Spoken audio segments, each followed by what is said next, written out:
2 seconds. Senator Sifuna, 5 minutes. proceed to second the motion. Thank you, Mr. Speaker. I thank the chair of the committee on CPIC for the honor to second the motion for me. I'm going to take 5 minutes, Senator Olekina, I assure you. Mr. Speaker, it is the American gangster Al Capone who said you should not mistake his kindness for weakness. I want to start by saying this Senate needs to get tougher on governors, because somehow, because they have heard that Senator Sifuna and the others are strongly pro-devolution, that we will defend devolution every single day, they have started taking advantage of our kindness and even showing us a lot of what they call madarao in the streets of Nairobi. Mr. Speaker, therefore, this is another opportunity for us to demonstrate to these governors that they cannot be coming to Senate to cry, for us to defend them, for us to give them resources, but the poor pensioners, people who have retired from the county governments, are not receiving their pensions, and these pension funds are not receiving remittances, Mr. Speaker, because counties have refused to remit this money. Mr. Speaker, I want to agree strongly with the suggestions that have been made by the committee here, and I wonder why Senator Osotsi and the committee went for a task force again, which will just buy these county governments more time. I am in strong support of the recommendations by Senator Osotsi that we need to deduct this money at source. Just deduct this money at source the way KRA does, and governors will come and cry. I have seen here at page 20 of the report, counties are blaming non-remittance of money from Exchequer for why they are not remitting this money to the county to pension fund. Mr. Speaker, that would be true if they were also behind payment by only the same amount of time that the government has failed to remit the money or the Exchequer releases to them. If you look at page 20, the county governments are saying that the main cause of non-remittance of pension deductions was delayed disbursement of county government equitable share of revenue, where the National Treasury had consistently on average been 3 months in arrears when it comes to disbursement of equitable share, causing the delays in disbursement of pension deductions. Our expectation is, if that is the correct position, Mr. Speaker, then all the county governments should only be at the maximum in arrears of 3 months contributions.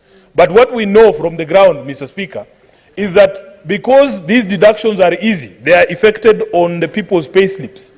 What the county government is doing is using and diverting these resources for payment of other pending bills within the county governments. I am a strong proponent, Mr. Speaker, of the Senate either doing what has been recommended here, of making sure that you utilize KRA to retain these monies at source, or, Mr. Speaker, the Senate should ring-fence monies for payment of these statutory deductions at source in this house, on this floor, so that these county governments do not continue giving these pensioners stories that don't make sense.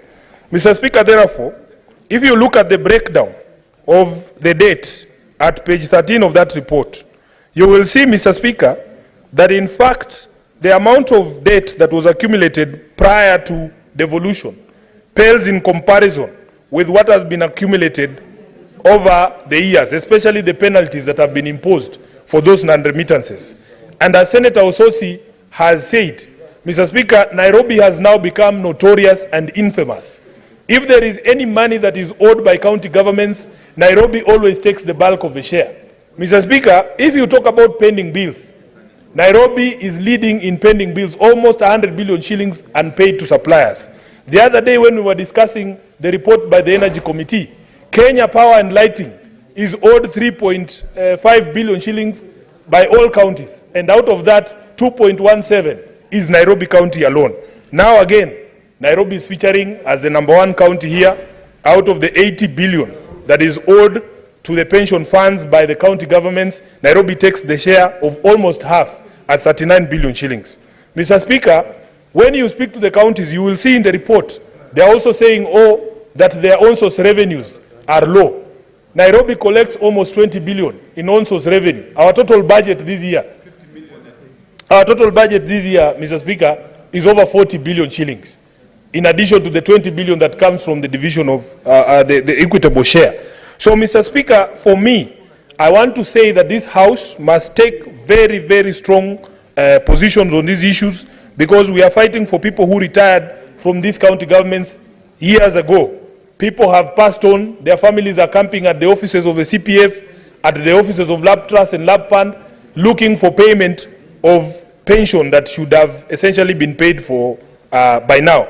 Therefore, Mr. Speaker, some of the suggestions I saw there of debt swaps with assets of county governments, and you will see that was a suggestion made by Lab Fund at page 17. Mr. Speaker, I would not support that at all, because, Mr. Speaker, this is how county government assets are going to be stripped in the guise of payment of debts. Let us use the money that is collected from Nairobians. Let us use the money that is due to Nairobians under the division of revenue or the equitable share to pay these pension funds, because they are deducted from the pay slips of the employees. Mr. Speaker, therefore, I want to conclude by saying it is very unfair for you to deduct monies from an employee. If you look at the average pay slip of a Kanjo worker here in Nairobi, Mr. Speaker, they are suffering under the labor of all the taxes that have been imposed by this current regime, including the housing levy that we hear is coming before the House, the revised rates of NHIF and NSSF. So it is only fair that if you deduct money on pensions, even if they are getting the short end of the sticks in terms of taxes, they are not seeing the value of the payment of their taxes. At least when they retire, Mr. Speaker, we should make sure that we ring-fence this amount so that they are paid their dues. For Nairobi, Mr. Speaker, we are not going to allow the governor to get away with this. He must remit the monies, and I am going to do everything recommended in this report, including deducting this money here, so that he will find a reason to come to talk to the Senate at last. I thank you, Mr. Speaker, and I beg to second. Honorable Senators, I now propose the question that the Senate adopts the report of the Select Committee on County Public Investments and Special Funds on Non-Remittance of Pension Deductions to the Pension Schemes by County Government Entities laid on the table of the Senate today, Wednesday, 14th February 2024. Senator Olekina Ledama, what's your point of order? Mr. Speaker, because of the interest in this matter, and also because we only have like 13 minutes, I'd like to propose that we limit debate to 5 minutes. Or 3 minutes. It's okay. Let's agree, members. Do we limit the debate to 3 minutes or 5 minutes? 5 minutes. Five. Let's agree 5 or 3? 5 minutes. I have my dashboard full. It means we will not conclude on this motion, and therefore whoever will speak, I'll be very strict in time. I will call upon Senator Tabitha Maureen Mutinda. Thank you so much. Because of time, I'll just go directly. First, I really want to appreciate my colleague